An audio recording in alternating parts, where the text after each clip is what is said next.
ಹಾವೇರಿ ಜಿಲ್ಲೆಯಲ್ಲಿ ಕಾನೂನು ಸುವ್ಯವಸ್ಥೆ ಕಾಪಾಡುವ ಉದ್ದೇಶದಿಂದ ಶ್ರೀರಾಮ ಸೇನೆ ರಾಷ್ಟ್ರೀಯ ಅಧ್ಯಕ್ಷ ಪ್ರಮೋದ್ ಮುತಾಲಿಕ್ ಅವರು ಜಿಲ್ಲೆ ಪ್ರವೇಶಕ್ಕೆ ನಿರ್ಬಂಧ ಹೇರಲಾಗಿದೆ.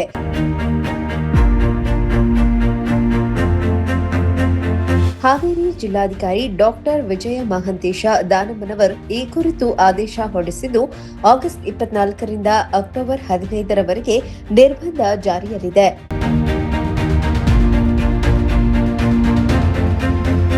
ಶಿಗ್ಗಾವಿಯ ಆಂಜನೇಯ ದೇವಸ್ಥಾನದಲ್ಲಿ ನಡೆದಿದ್ದ ಮೂತ್ರ ವಿಸರ್ಜನೆ ಪ್ರಕರಣದ ಬಳಿಕ ಪ್ರಮೋದ್ ಮುತಾಲಿಕ್ ಶಿಗ್ಗಾವಿಗೆ ಭೇಟಿ ನೀಡಿದ್ದರು. ಅಲ್ಲದೆ ಆಗಸ್ಟ್ 26ರಂದು ಶಿಗ್ಗಾಂವ ಬಂದ್ಗೆ ಕರೆ ನೀಡಿದ್ದರು.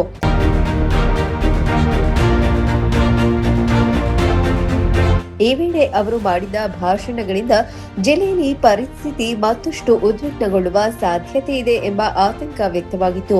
ಈ ಹಿನ್ನೆಲೆಯಲ್ಲಿ ಮುನ್ನೆಚ್ಚರಿಕಾ ಕ್ರಮವಾಗಿ ಜಿಲ್ಲಾಡಳಿತ ಪ್ರಮೋದ್ ಮುತಾಲಿಕ್ ಅವರು ಜಿಲ್ಲೆಯ ಪ್ರವೇಶಕ್ಕೆ ನಿರ್ಬಂಧ ಹೇರಿದೆ. ಪ್ರಮೋದ್ ಮುತಾಲಿಕ್ ಅವರ ಹಿಂದಿನ ಕೆಲವು ಭಾಷಣಗಳು ಹಾಗೂ ಅವುಗಳಿಗೆ ಸಂಬಂಧಿಸಿದ ಕಾನೂನು ಕ್ರಮಗಳ ಬಗ್ಗೆಯೂ ಪೊಲೀಸ್ ವರದಿಯಲ್ಲಿ ಉಲ್ಲೇಖಿಸಲಾಗಿದೆ.